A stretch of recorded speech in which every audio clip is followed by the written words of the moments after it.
BJP के आगे कोई नहीं है। ये पहले आपस में लड़ने से फुर्सत नहीं है विपक्ष को। गठबंधन इंडिया तो खत्म हो गया। मुझे लगता है विपक्ष के पास कोई चेहरा नहीं है। वो लोग सिर्फ गांधी गांधी दिखाते रहते हैं कि भाई राहुल गांधी भाई बार बार वो कार्ड उनका नहीं चल रहा। तेजस्वी कुछ और बोलते हैं, नीतीश कुमार जी कुछ और बोलते हैं, अरविंद केजरीवाल कुछ और बोलते हैं। अरविंद केजरीवाल की पूरी कैबिनेट जेल जा चुकी है, अरविंद केजरीवाल खुद जाने वाले हैं। नमस्कार, आप सभी का स्वागत है चौपाल खबर में। मैं हूं आपके साथ इखलाकुर रहमान। इस वक्त हम बीजेपी के दफ्तर में हेडक्वार्टर में मौजूद हैं।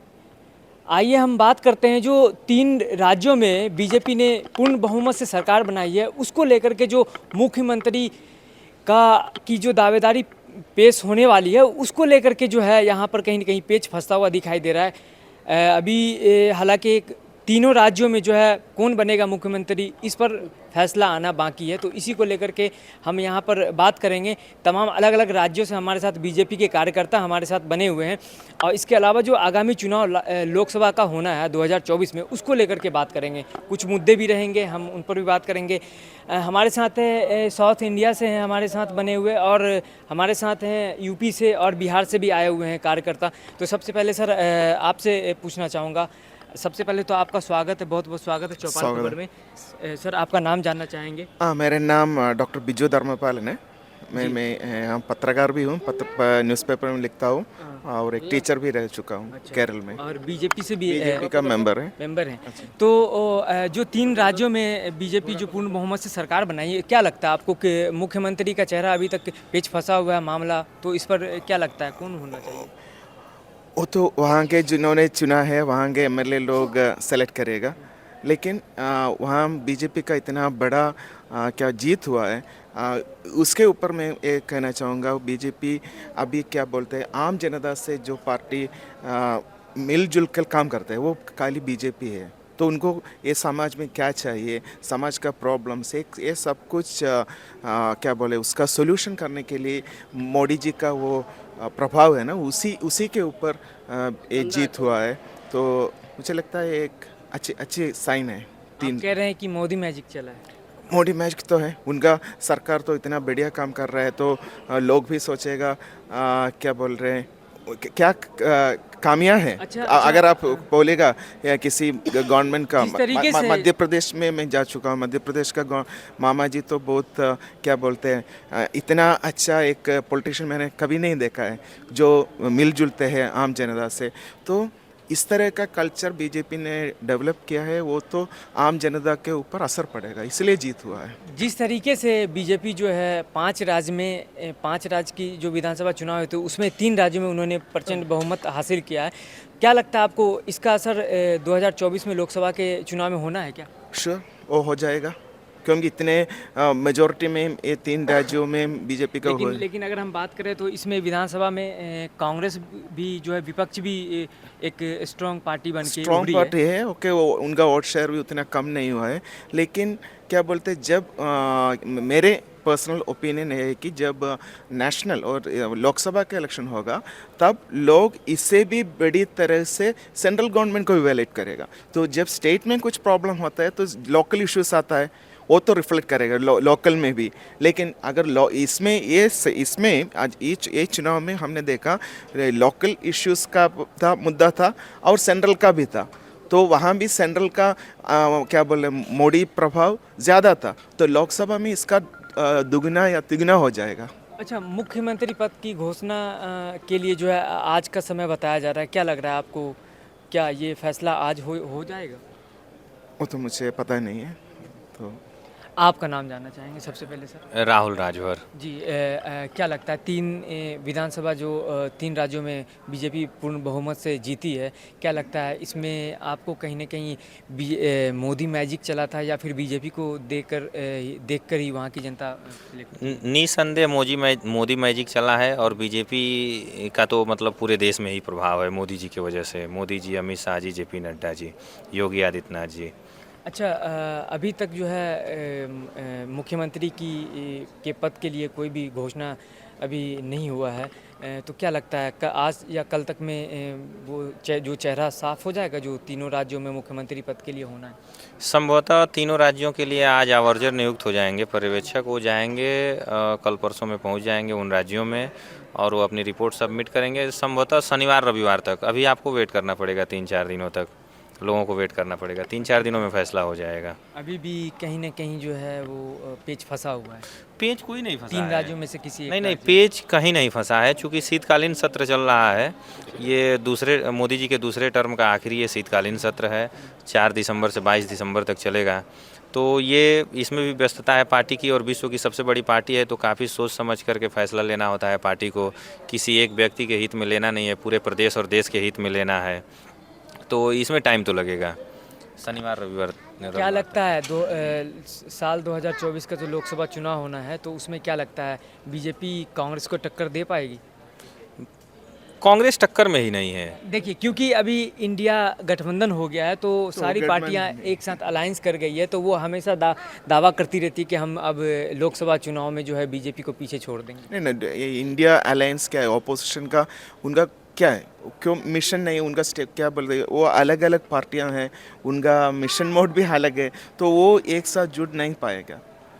तो वो आपस में लड़कर ऐसा ही क्या बोलते हैं चला जाएगा।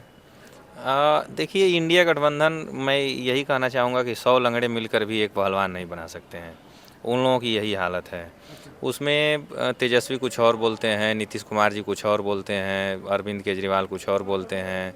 अरविंद केजरीवाल की पूरी कैबिनेट जेल जा चुकी है, अरविंद केजरीवाल खुद जाने वाले वो हैं। तो कह रहे हैं कि जेल से ही हम सरकार चलाएंगे, केजरीवाल जी बोल रहे हैं। वो कुछ भी कर सकते हैं, वो कुछ भी कर सकते हैं। वो अनोखे आए हैं, एक जो अपने गुरु का नहीं हुआ वो प्रदेश और देश का क्या होगा। गुरु से क्या मतलब आपका? गुरु से मतलब है उनके गुरु जो आंदोलन में थे। अब नाम छोड़िए, गुरु की भी बदनामी होगी, छोड़िए।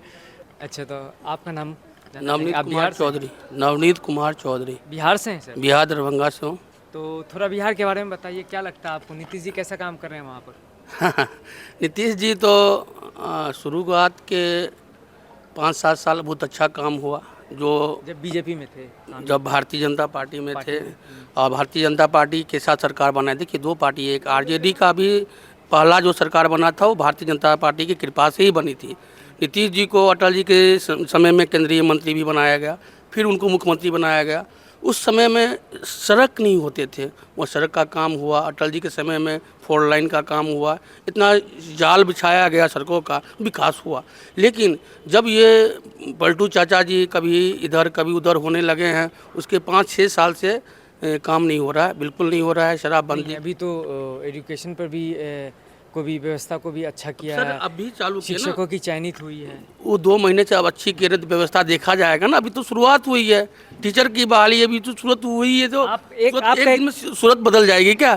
जो 5 साल 15 साल में नहीं बदल पाया, 15 साल में जो वो शिक्षक की जिसकी अपना नाम लिखने नहीं आता इंग्लिश में, वो टीचर ऐसी बहाली किया था नीतीश कुमार, वो सूरत बदल दीजिएगा आपको बिहार में। 2 महीना में क्या लग रहा है? 2 महीना में क्या लगेगा? 2 महीना में क्या होगा भैया? नहीं, अभी बीपीएससी के 2 महीना में 2 महीना में तो शराबबंदी से मर रहे हैं लोग। हाँ, शराबबंदी आपका एक सवाल था, मैं शराबबंदी पे ही आ रहा हूँ। आपको क्या लगता है शराबबंदी जो उन्होंने बंद किया है, तो उसके अगेंस्ट विपरीत कुछ ज़्यादा ही शराब चल रहा है? भैया आप तो घर में एक फ़ोन कीजिए, आपको हाउस पर शराब मिल जाएंगे। बिहार में कहाँ कौन सी ऐसी जगह है जहाँ हमने, उसमें भी पहले तो लोग अच्छे शराब पीते थे, 10-40 साल 50 साल जीते। अब तो 10 साल में ही 5 साल में ही मर जाएंगे, क्योंकि वहाँ पे डुप्लीकेट शराब बनाया जाता है और कुछ लेबल लाते हैं, जो इंग्लिश के जो लेबल होते हैं कुछ कंपनियाँ का, वो लगा के वो बेचे जा रहे हैं। इसमें बहुत बड़ा माफिया है। उसमें हमें तो लगता है जदयू भी शामिल ना हो, ये नीतीश चाचा भी ना शामिल हो, क्योंकि इतनी संख्या में बिहार में मर रहा करे। जो मरेगा वो पिएगा मरेगा, वो तो मुख्यमंत्री का जवाब नहीं है। अभी महिला के बारे में उन्होंने क्या कहा, आप लोग देखे होंगे। एक विधानसभा में एक गणमान्य व्यक्ति मुख्यमंत्री पूरे बिहार को लज्जित कर दिया है। उसने क्या उसने माफ़ी मांगी थी इसकी। माफ़ी से क्या होता है? आपको अभी मैं एक चमेटा मार दूँ सर, पूरा माफ़ करना, और फिर मैं माफ़ी मांग लूँ, आपका अच्छा लगेगा? आप पूरे एक चमेटा पूरे महिला समाज को जुबानें फिसल गई थी। जुबान, आप मुख्यमंत्री हैं, आपको अभी मैं आपके माइक पे हूँ, जुबान फिसल जाएगी। आपने संयम रखिए, आप पढ़े लिखे इंसान हैं, इतने दिनों से मुख्यमंत्री हैं आप। सेक्स एजुकेशन को बढ़ावा दे रहे थे वो तो हम ऐसा तेजस्वी जी ने कहा था। ये तेजस्वी जी और नीतीश जी बता सकते हैं, उनको ज़्यादा अनुभव होगा इनके बारे में। मैं तो भी बच्चा हूँ, मुझे इतना अनुभव है नहीं, कौन सा एजुकेशन का वो ज्ञान दे रहे हैं। आजकल 9वीं फेल भी ज्ञान दे रहे हैं। तेजस्वी जी 9वीं फेल है। आपको नहीं पता है 9वीं फेल है? आपसे ही पूछ रहा हूँ। नहीं, तेजस्वी जी 9वीं फेल है, वो क्या ज्ञान देंगे, वो खुद ही पहले ज्ञान अर्जित करें।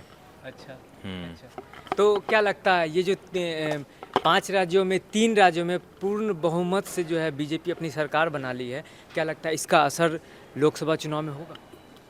देखिए, भारतीय जनता पार्टी गरीबों का पार्टी है। उन्होंने गरीबों के लिए इतना अच्छा काम किया। आप एक समझ सकते हो कि हमारे बिहार में जहाँ बीमारियां बहुत ज़्यादा होती है, आप लोग देखोगे तो बिहार में ज़्यादा गंदगी के कारण हमें लगता है कि बीमारी होती है।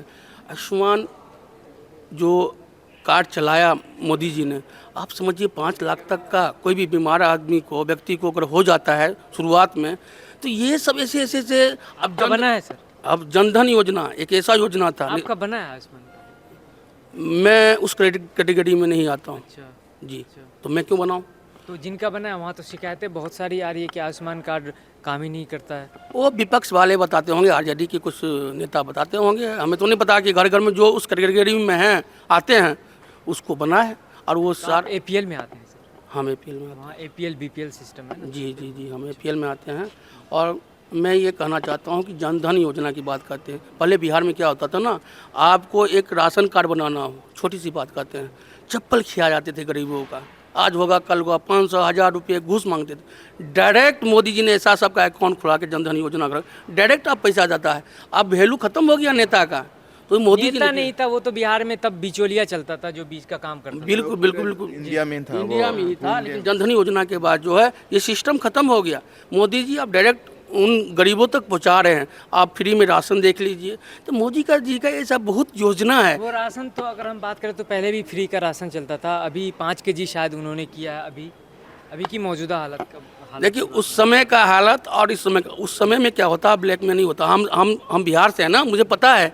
अब एक डीलर होता था वो लाखपति करोड़पति हो गया, जो राशन बेचता था ना। आप जाकर देखो तो कह रहा है कि जी ये मोदी जी ने तो कहा दिया, ये काट लाओ वो काट लाओ। अब तो लगता है कि मुझे अच्छा नहीं लग रहा है, डीलरशिप करना होता है कि छोड़ दूं। क्यों? क्योंकि अब उसको मोटा रकम खाने को नहीं मिल रहा है। ये है मोदी जी, तो गरीबों के लिए काम किया है मोदी जी। देखिए, आप लोग जो भी सनातन धर्म को बचाने का काम किया है, अयोध्या मंदिर बनाने का काम किया, 370 धारा खत्म करने का काम किया, तो जनता के बीच में ये जाता है मैसेज, समझे। और मुसलमान भी अब कुछ लोग वोट देने लगे हैं जो शिक्षित हैं। हमारे बिहार में यादव जी वोट देते हैं भारतीय जनता पार्टी को। तो आप देखिए, अब जाति पार्टी खत्म कीजिए। एक तरफ आप कहते हैं कि पूरा भारत मेरा 135 करोड़ जनता मेरा है, और एक तरफ आप कहते हैं कि नहीं जाति जनगणना होना चाहिए, तो ये होना चाहिए वो होना। भैया, हमने आज तक देखा, आप चलो मेरे साथ बिहार, मैं आपको दिखाता हूँ। जो कल बकरी चलाता था ना, आज भी बकरी चला रहा है। जो राजमिस्त्री था ना, वो भी आज राजमिस्त्री नहीं है। कहाँ गरीबी खत्म, आरक्षण से कहाँ वो डॉक्टर इंजीनियर बन गया, उसका बच्चा नहीं बना। भैया, जो गरीब है उन तक वो पहुँचते नहीं हैं। तो फिर अब तो पहुंचना चाहिए। 9 साल तो हो गया बीजेपी को। कहाँ 9 साल हो गया बीजेपी को? बीजेपी की सरकार नहीं, स्टेट में गवर्नमेंट एक तो अब अभी आप कह रहे हैं कि विकास की बात, तो सेंट्रल की भी जवाबदेही होती है ना स्टेट को चलाने। सेंट्रल तो देती है ना। जो सेंट्रल गवर्नमेंट है उसका स्टेट गवर्नमेंट से सहयोग नहीं मिल पा रहा है उसको। जो अपनी योजनाएं हैं उसको धरातल पे वहाँ उतारने में दिक्कत हो रही है। एक चीज़ सर मैं बता रहा हूँ आपको, आज 4 साल हो गए, 1264 करोड़ रुपया आवंटित हुए एम्स के लिए। नीतीश कुमार जी थे, ये दरभंगा वाला, दरभंगा का एम्स, और डीएमसीएच में बनना था, उसके लिए ज़मीन आवंटन कर दिया गया, सब कुछ व्यवस्था हो गई, पैसा चला गया। उसके बाद जब नीतीश जी चले गए तो इसी जी के साथ, आरजेडी के साथ, तब वो आप बोल रहे हैं कि एकमी घाट पर बनेगा, वहाँ बनेगा। तो मान लीजिए कि ये तो गरीबों का साथ छल है ना। आज एम्स बनता, 20 आपको बता रहा हूँ मैं कि 20 से 25 जिले का वहाँ लाभ होता। नेपाल हो गया, पूर्णिया, कटिहार, जितना भी मुजफ्फरपुर, भागलपुर, वहाँ के लोग यहाँ आते। जहाँ तक कि आप समझ लो कि सिलीगुड़ी तक, मतलब बंगाल के आदमी तक भी आते हैं एम्स में। क्योंकि आज जो एयरपोर्ट है, दरभंगा एयरपोर्ट, वो मोदी जी ने ही चालू किया। चल रहे हैं वो? जी बिल्कुल चल रहे हैं। और हमें लगता है कि जो बिहार का सबसे अच्छा एयरपोर्ट के रूप में उभरा है, कमाई के रूप में। तो इसमें एयरपोर्ट जो चलने से आपको क्या कहते हैं कि बंगाल से भी कुछ आदमी आते हैं। बंगाल के यहाँ का जो है क्या कहते हैं, ये दार्जिलिंग के बाद क्या है, गैंगटॉक, हाँ सिक्किम के राज्यपाल जो है सो दरभंगा एयरपोर्ट से प्लेन पकड़ के कभी दिल्ली आए हैं। तो ये सब सुविधा मोदी जी ने किए हैं। आप बिहार में जाओगे सड़क की योजना जितना भी विकास हुआ है बिहार का किसने किया? अटल जी ने किया या मोदी जी ने किया?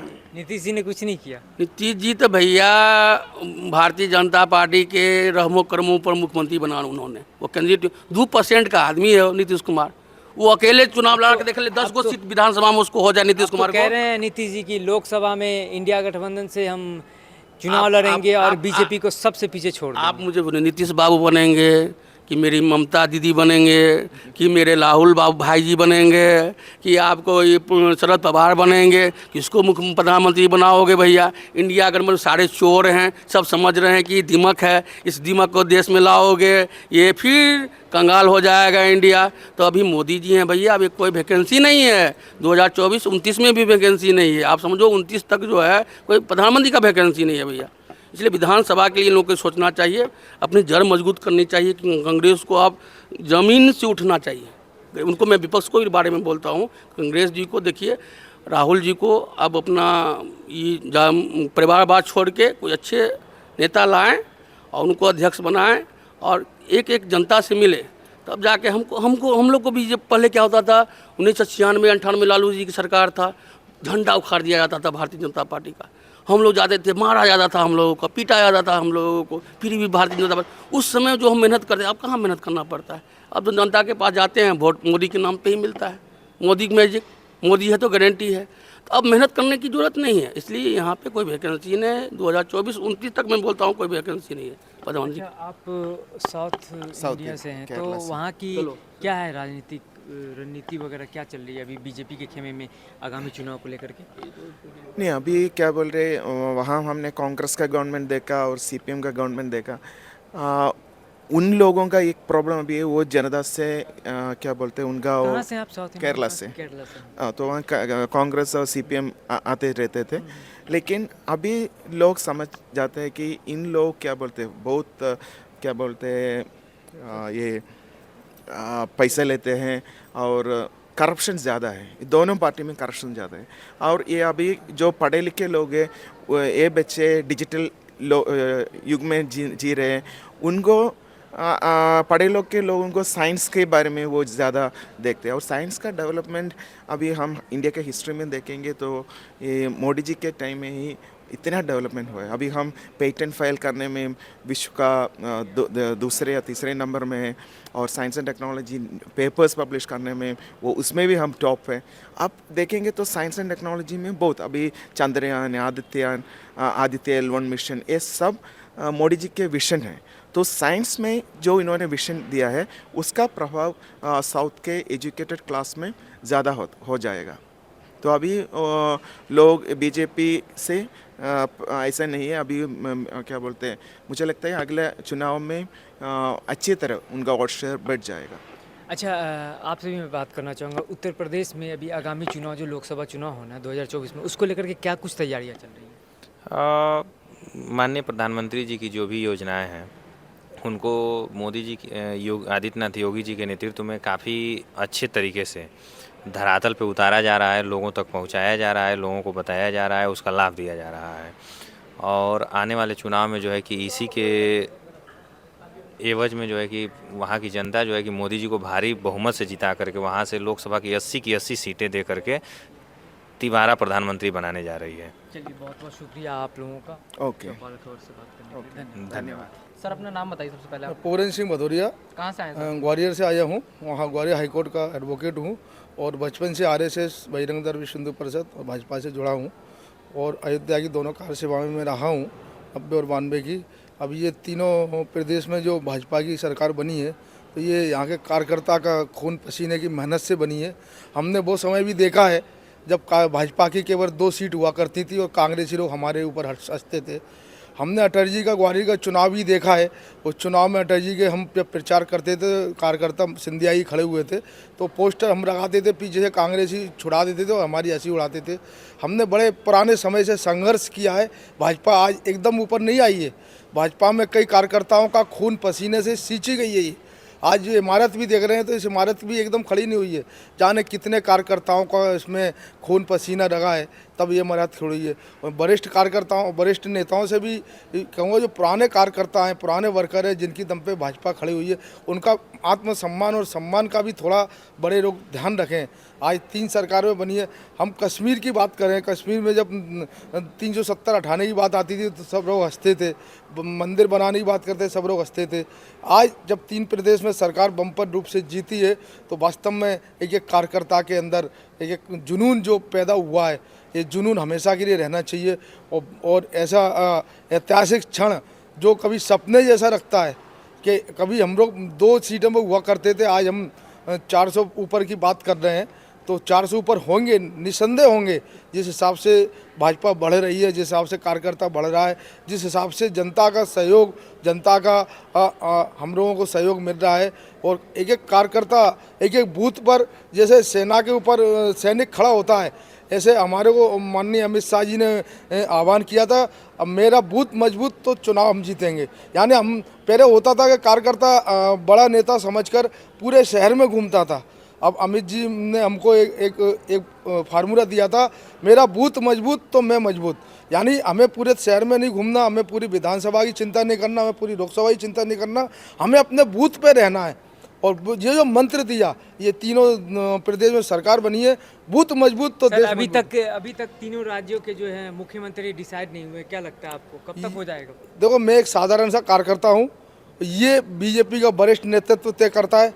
जो उचित होगा वो निर्णय आएगा, और जो निर्णय आएगा वो अच्छा आएगा, क्योंकि बीजेपी इस चुनाव का परिणाम आपको क्या लगता है लोकसभा चुनाव में दिखेगा? लोकसभा में 400 के पार सरकार बनाए, सीटें जीतेंगी। बीजेपी को टक्कर देने के लिए कौन है उसके सामने? कोई नहीं है, आपको क्या लगता है? बीजेपी के आगे कोई नहीं है। ये पहले आपस में लड़ने से फुर्सत नहीं है विपक्ष को। गठबंधन इंडिया तो है, कह रहे हैं। गठबंधन इंडिया तो खत्म हो गया अब। क्या नाम है सर? राहुल सिंह भदौरिया। आप कहाँ से हैं? मैं ग्वालियर मध्य प्रदेश। तो आपको क्या लगता है 3 राज्यों में बीजेपी कैसे जीत गई? मतलब मोदी जी का चेहरा रहा है, भारतीय जनता पार्टी की कामयाबी रही है। मेरे हिसाब से विपक्ष के पास कोई चेहरा नहीं है। वो लोग सिर्फ गांधी गांधी दिखाते रहते हैं कि भाई राहुल गांधी है, राहुल गांधी है। भाई बार बार वो कार्ड उनका नहीं चल रहा। जो जैसे शशि थरूर जी थे, उनको मतलब काफ़ी इंटेलेक्चुअल थे, अब उन्होंने भी शायद छोड़ दी कांग्रेस, है ना। तो ये लोग जो टैलेंटेड लोग हैं उनको आगे नहीं बढ़ना देना चाहते हैं, बस हम लोग ही आगे रहें। तो ये परिवारवाद अब चलेगा नहीं इंडिया में, इसलिए ये लोग शायद पीछे हैं। मेरा तो ये मानना है। 2024 के चुनाव में कौन आ सकता है, आपको क्या लगता है? भारतीय बीजेपी जनता आएगी यार, वो तो ऑब्वियस है। जिस तरीके से तीनों राज्यों में जो है विधानसभा के चुनाव में बीजेपी ने पूर्ण बहुमत से अपनी सरकार बनाई है, उन तीनों राज्यों में कहीं ना कहीं सीएम की पेच फंसी हुई है। सीएम का चेहरा अभी तक डिक्लेयर नहीं किया जा रहा है। इस वक्त हम बीजेपी के दफ्तर में मौजूद हैं। यहाँ पर हमने तमाम कार्यकर्ताओं से बात की तीनों राज्यों को लेकर के कि कौन सा चेहरा मुख्यमंत्री का वहाँ पर होगा। जैसे राजस्थान की बात करूँ, या फिर एमपी की बात करूँ, या फिर छत्तीसगढ़ की बात करूँ, कहीं ना कहीं 1 से 2 दिन लग जाएंगे बीजेपी को इन 3 राज्यों में सीएम का चेहरा सामने लाने में। इस तरह की तमाम खबरों को देखने के लिए बने रहिए